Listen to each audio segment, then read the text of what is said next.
Orang yang memperoleh nikmat kubur apakah dipastikan masuk surga? Iya. Sebagaimana hadis Utsman tadi, faman naja minhu fama ba'dahu aisar lahu. Siapa yang selamat dari alam kubur, selamat dari fitnah dan azab kubur, dia dapat nikmat kubur, kehidupan setelahnya akan lebih mudah, lebih gampang, lebih enteng bagi dia. Terus bagaimana dengan orang yang pernah azab kubur? Apakah azab kubur tersebut mengurangi kadar siksa di akhirat? Iya. Diterangkan oleh Syekhul Islam Ibn Taimiyah di dalam Majmu' Fatawa dalam bab Ahkamu Usatil Mu'minin. Hukum orang-orang mukmin yang ahli maksiat.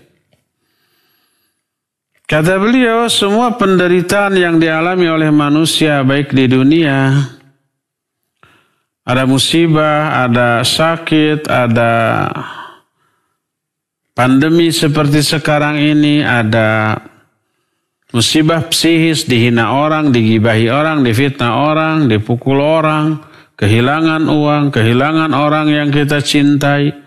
Secara psikis kita merasa menderita. Itu semua mengurangi dosa-dosa. Termasuk sakaratul maut, dahsyat atau tidaknya sakaratul maut itu mengurangi dosa kita. Lebih dahsyat sakaratul maut, lebih banyak dosa yang digugurkan dari diri orang itu.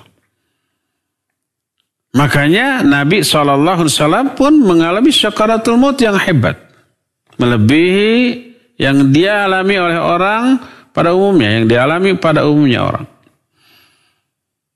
Para sahabat, para ulama banyak yang mengalami sakaratul maut yang hebat. Itu apa? Karena cinta kasih sayang Allah. Kalau orang mukmin itu punya dosa, dengan sakaratul maut yang dahsyat, dosa-dosanya berguguran sehingga dia itu menghadap Allah Azza wa Jalla dalam keadaan bersih dari dosa. Kalau seorang mukmin berdosa, Allah menunggu taubatnya untuk menghapus dosanya. Kalau tidak bertobat juga Allah berikan musibah. Musibah itu untuk menghapus dosanya. Sehingga apabila ada seorang mukmin pas mau mati, ada dosa-dosa yang belum ditaubatinya, Allah ingin orang mukmin itu menghadap Allah dalam keadaan bersih dari dosa, dihebatkan sakaratul mautnya.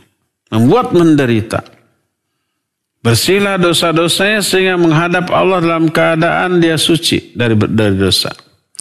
Sebaliknya ada orang kafir, kebaikan-kebaikan orang kafir Allah balas di dunia dengan harta, dengan jabatan, dengan pangkat, dengan kesehatan, dengan segala macam. Kalau orang mukmin itu pas mau mati, orang kafir itu pas mau mati, tapi ada kebaikan yang belum dibalas di dunia. Allah tak ingin orang kafir menghadap Allah dengan membawa kebaikan. Enggak. Maka dientengkan sakaratul mautnya. Diringankan saat kematiannya. Enak, tersenyum umpamanya. Dan itu balasan Allah atas kebaikan dia yang tersisa. Sehingga dia menghadap Allah dalam keadaan tidak membawa sedikit pun kebaikan. Yang ada dosa tinggal babak belur aja tuh.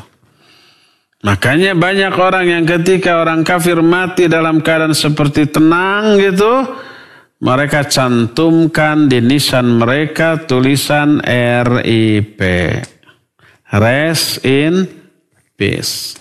Istirahat dalam damai. Disangkanya di sana istirahat. Nah jadi sakaratul maut mengurangi dosa. Termasuk azab kubur, termasuk penderitaan di alam mahsyar. Dahsyatnya hisab. Penderitaan yang mereka alami mengurangi kadar siksa mereka.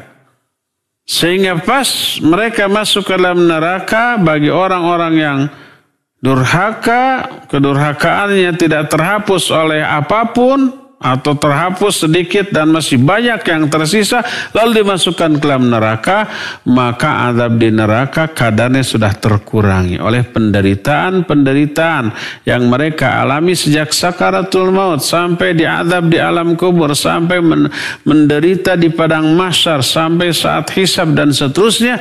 Itu mengurangi kadar dosa dan mengurangi kadar azab.